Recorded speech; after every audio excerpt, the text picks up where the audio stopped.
नमस्कार, आप देख रहे हैं लोक जन संदेश और मैं हूं आशीष त्रिपाठी।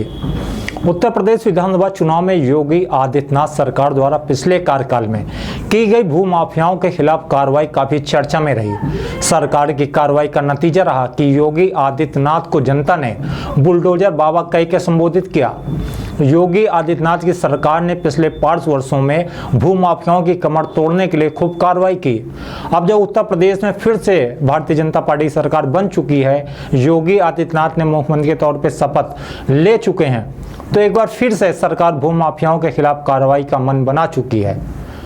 लेकिन सरकार की इस मुहिम में उनके ही अधिकारी उनकी आंखों में धूल झोंकते नजर आते हैं। भू माफियाओं के खिलाफ कार्रवाई में जिला स्तर के अधिकारी बड़ी मछलियों पकड़ने के बजाय छोटे मोटे लोगों पर कार्रवाई करके खुद ही अपनी पीठ थपथपा लेते हैं और जनता के बीच खबर जाती है कि कार्रवाई हो रही है, लेकिन वास्तविकता कुछ और ही होती है। जबकि आदेश के अनुसार अगर क्षेत्र में सरकारी जमीन पर किसी ने कब्जा कर रखा है तो उसकी जांच कराकर तुरंत जमीन को मुक्त कराने की कार्रवाई की जानी चाहिए, लेकिन ऐसा होता नहीं है। बिदुनु थाना क्षेत्र के सतबरी में कानपुर विकास प्राधिकरण की करोड़ों रुपए की जमीन पर विभागीय भ्रष्टों की सांठगांठ से भूमाफियाओं ने कब्जा कर रखा है और लंबी लंबी इमारतें तान दी। इलाकाई सूत्रों की माने तो सारा बड़ा खेल इलाके की दबंग महिला की सरपरस्ती में हो रहा है, जबकि नशेबाज पति सिर्फ मोहरा है जो सिर्फ मिट्टी खनन के मामले में मशगूल है।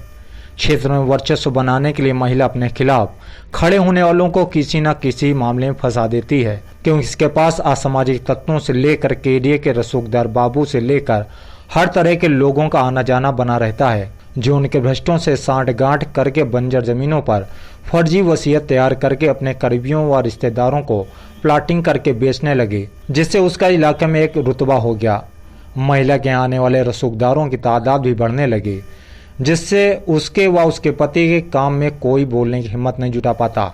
उधर कानपुर के सतबरी में करीब 2.5 बीघे की जमीन पर प्लाटिंग करके उस पर 2 से 3 मंजिल के मकान बनाने की खूब चर्चा है, लेकिन जो जिम्मेदार हैं वो मौन हैं, आंखों पर पट्टी बांध के उस तरफ से निकल जाते हैं। यही सतबरी की एक अराजी संख्या 303, जिस पर पट्टा बताया जाता है भगवान सिंह और भवानी सिंह का, जिसने 1942 का पट्टा दिखाकर सिविल कोर्ट सीनियर डिवीजन में 3 दिसंबर 2021 को माननीय उच्च न्यायालय में केडीए को पार्टी बनाकर अपना हक मांगना शुरू किया, जिसका मामला आज भी विचाराधीन है। किंतु इसी बीच केडीए अराजी संख्या 303 की 4 दीवारी गिराकर क्षतिग्रस्त कर देती है, जबकि उच्च न्यायालय सीनियर डिवीजन कानपुर में मामला विचाराधीन है। इलाकाई सूत्र बताते हैं केडीए के कब्जे ढाए जाने के पीछे एक महिला का बहुत बड़ा हाथ होने की चर्चा पूरे सतबरी में है। बताया जाता है उक्त महिला ने क्षेत्र में अपना वर्चस्व बनाने व अपनी पुरानी लड़ाई के चलते अराजी संख्या 303 पर सांठगांठ करके बुलडोजर चलवा दिया। बहरहाल सतबरी इस समय केडीए भ्रष्टों व भूमाफियाओं के लिए सोने की मुर्गी देने वाला